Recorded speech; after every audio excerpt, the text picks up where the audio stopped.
Welcome to another edition of Sporty's Ask a CFI. Today it's going to be Ask a DPE. My name is Todd Ritchey.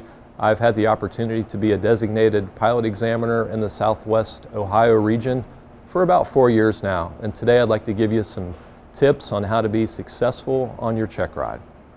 So my first recommendation or tip when you're preparing for a check ride is the very first communication that you have with your DPE or your designated pilot examiner. Make sure you guys are on the same page. Make sure everybody knows the dates and times. Make sure if there's a cross-country involved, all the specifics. So I recommend to have some sort of reference or checklist, whether it be from your flight instructor, it could be from your designated pilot examiner, it could be from an outside source. Sporty's Learn to Fly course actually has a check ride prep checklist that is very, very good, and it's very thorough. So if you use that as a checklist on what to bring on the day of your check ride, there will be no surprises. You know you're well prepared, and your examiner will just flow through that beginning 10 or 15 minutes of your check ride where it's all paperwork. One quick tip I'll give you too is make sure you have your IACRA sign-in information. I sit down with a lot of folks, and maybe it's been a little while since they've signed into their profile via IACRA. So as far as your oral exam goes, as part of the pre-test briefing, I typically brief my applicants that perfection is not the standard. So I don't expect you to know everything about everything, and frankly nobody does, and also frankly I don't either. But one of the key things is we have to know how to find the information. So if you have an FAR, if you have a POH, if you have a legend on a chart, whatever you have, that would be okay to reference that question.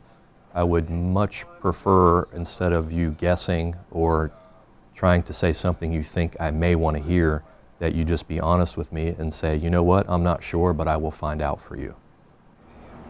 After the oral portion is complete and successful, which typically takes about an hour and a half depending on the check ride, we will have a pre-flight briefing and we will go out to the airplane for the practical portion.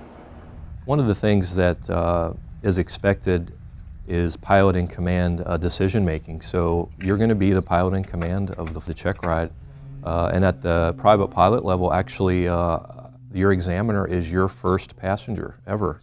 So treat them as such. So give them good briefings, make decisions on your own.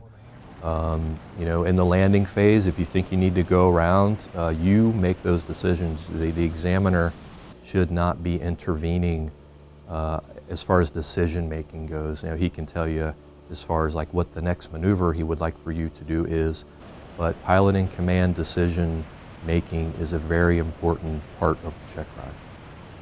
And I know it's easy for me to say as the examiner, but try not to let nerves affect your performance.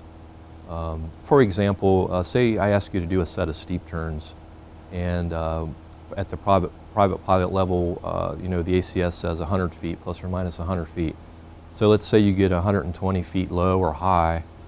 I'm not too concerned with one altitude deviation or heading deviation. I would be concerned if it's a consistent issue during the flight. Please keep in mind that your designated pilot examiner wants you to succeed on your check ride, so they're on your team.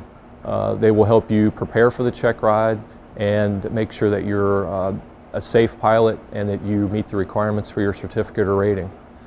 Thanks for watching another episode of Sporty's Ask a CFI, in this case a DPE, and safe flying.